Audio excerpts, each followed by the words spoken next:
मार मारे हैं साहब। हम लोगों की कोई गलती नहीं भैया, हम लोग उस गांव से 3 किलोमीटर पीछे रहते हैं। न उनसे कोई मेरा संबंध है, न कोई लेना देना है, बस मुसलमान है, बस ये लेना देना। उत्तर प्रदेश में दंगा कराने का काम बहराइच में अगर किसी ने किया तो भारतीय जनता पार्टी के नेता उसमें शामिल थे। क्या बहराइच के दंगे पहले से प्लान किए गए थे? क्या ये दंगे जानबूझकर करवाए गए? क्या इसके पीछे किसी का हाथ है?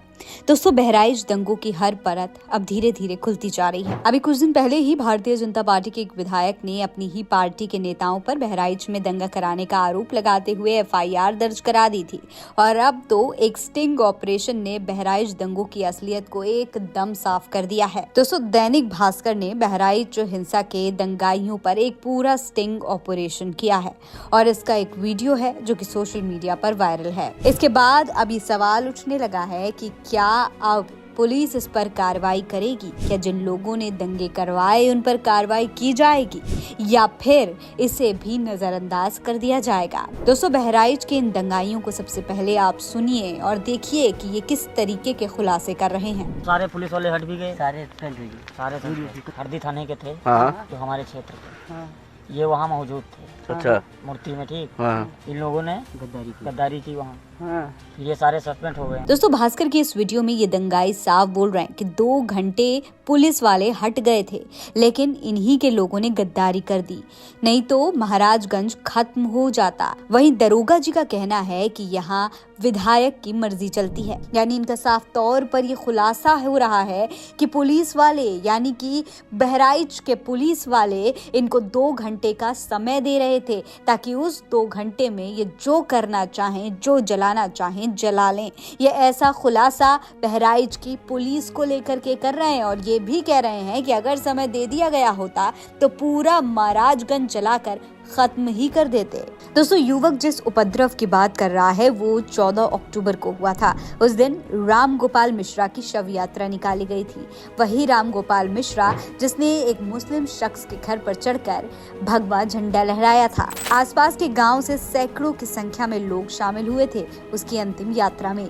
इस दौरान महाराजगंज में विशेष वर्ग के घरों और दुकानों पर धावा बोल दिया गया था। यहीं पर हीरो बाइक की एजेंसी में आग भी लगा दी गई थी। उसमें 25 से 30 गाड़ियां जलकर राख हो गई थी। बड़ी बात तो ये है कि एजेंसी अरुण शुक्ला के नाम पर है, लेकिन इसमें पैसा सिराज का लगा हुआ था। भीड़ में शामिल लोगों को ये बात पता थी, इसलिए जानबूझकर उन्होंने सिराज को बदनाम करने के इरादे से ये सब कुछ किया। ऐसे के बाद बगल में लखनऊ सेवा हॉस्पिटल भी था, उसे भी फूंक दिया गया। ये भी एक मुसलमान का ही था, यानी चुन चुनकर मुसलमानों को टारगेट किया जा रहा था। इसके अलावा पुलिस ऑफिसर ने भी विधायक को लेकर बड़ा खुलासा किया है। पुलिस ऑफिसर ने बताया कि विधायक से पूछे बिना आसपास के 4 थानों में मामूली एफआईआर तक दर्ज नहीं की जाती है। विधायक जी का पूरे इलाके में होल्ड है, यानी दबदबा चलता है। डीएम एसपी उनकी बातों पर ही चलते हैं। दोस्तों, पुलिस ऑफिसर ने बताया कि मुझे सूचना मिली कि रामगोपाल मिश्रा की पहले से ही अब्दुल हमीद के परिवार से टेंशन चल रही थी। अब्दुल का बेटा जिसने गोली मारी है वो बदमाश है। अगर दोनों में विवाद नहीं होता तो रामगोपाल सिर्फ अब्दुल के घर का ही झंडा नहीं उखाड़ता, बल्कि वहाँ जितने घर हैं मुसलमानों के उन पर भी झंडे लगे थे, वहाँ पर भी झंडे उखाड़े जाते। हिंसा में लापरवाही पर हटाए गए तत्कालीन थाना प्रभारी एसके वर्मा ने मोबाइल पर बात की है और उन्होंने भी कई खुलासे किए हैं। उन्होंने बताया कि महाराजगंज कस्बे में विसर्जन के लिए 15 से ज्यादा मूर्तियां मौजूद थीं। पूरी यात्रा साधारण चल रही थी। इस घटना यानी कि 14 अक्टूबर का पूरा विवाद हाथ हिलाकर इशारा करने के बाद शुरू हुआ। घटना वाली छत जहां रामगोपाल की हत्या की गई थी वहां से भी 3 लोगों ने हाथ हिलाया था। इसके बाद विवाद शुरू हो गया। मैंने उसी समय कहा था कि मुकदमा लिखवा दे रहा हूं, लेकिन अब गाना बजाने की बात सामने आ रही है। मुझे नहीं पता कि गाना बजाने की बात कहां से सामने आई है। जुलूस में बवाल होने से पहले एक व्यक्ति आए और निकल गए। इसके बाद में चीजें बढ़ने लगी। ये घटना पहले से प्लान्ड लग रही है। अचानक से हुई कोई भी घटना इतने लंबे समय तक नहीं चलती। इससे पहले पहले मैं कई बार देवी पाटन मेले का प्रभारी रह चुका हूँ। यानी जिस पुलिस वाले पर एक्शन लिया गया उन्होंने ही ये तमाम खुलासे कर दिए। हालांकि जब विधायक सुरेश्वर सिंह से इस पर बात की गई तो वो भी पुलिस और प्रशासन पर लापरवाही के आरोप लगाने लगे। यानी कुल मिलाकर अगर देखा जाए तो सारी गलती घूम फिर कर नेताओं और प्रशासन पर ही आकर अटक रही है। उपद्रवियों की बात सुनेंगे तो आपको समझ में आ जाएगा कि इनको आग लगाने का पूरा ठेका दिया गया था। पुलिस प्रशासन को सुनेंगे तो वो विधायक की गलती बताते हैं और विधायक सुरेश्वर सिंह तो पहले से ही अपनी पार्टी के 10 नेताओं के खिलाफ केस दर्ज करवा चुके हैं और अब पुलिस पर आरोप लगा रहे हैं। इस रिपोर्ट के सामने आने के बाद कई नेताओं ने भी इस पर ट्वीट किया है। समाजवादी पार्टी के मुखिया अखिलेश यादव ने ट्वीट करके लिखा, धिक्कार है ऐसी भाजपाई राजनीति और सत्ता की भाजपाई भूख पर, जो सियासत के लिए देश के भाईचारे के बीच दंगा कराने की साजिश करती है। बहराइच हिंसा के मामले में हर दिन नए खुलासे हो रहे हैं, जिससे भाजपा मुंह दिखाने लायक नहीं रही है। भाजपा के विधायक ही भाजपाइयों पर साजिश करने की FIR दर्ज करा रहे हैं और दंगाई छुपे कैमरे के सामने सच उगल रहे हैं।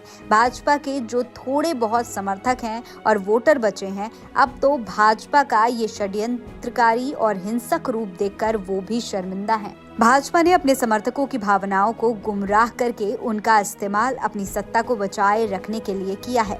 सच तो ये है कि भाजपा अपने ही लोगों के खिलाफ षड्यंत्र रच रही है। भाजपा भाजपाइयों से दंगे करवाकर उन्हें फंसा दे रही है। तभी तो भाजपा का विधायक भाजपाइयों के खिलाफ रिपोर्ट लिखवा रहा है और अब तो भाजपाई भी कहने लगे हैं कि भाजपा किसी की सगी नहीं। यूपी कहे आज का नहीं चाहिए भाजपा। दोस्तों, इस तरीके से तमाम खुलासे होने के बाद अब भारतीय जनता पार्टी की सरकार और उत्तर प्रदेश सरकार पूरी तरीके से कटघरे में खड़ी हो गई है। एक बार फिर से उत्तर प्रदेश सरकार पर सवाल उठने लगे हैं और सवाल अभी भी कायम है कि क्या बहराइच के दंगे सुनियोजित तरीके से करवाए गए थे। आपको क्या लगता है? अपनी राय हमें कमेंट सेक्शन में लिखकर जरूर बताइएगा। नमस्कार।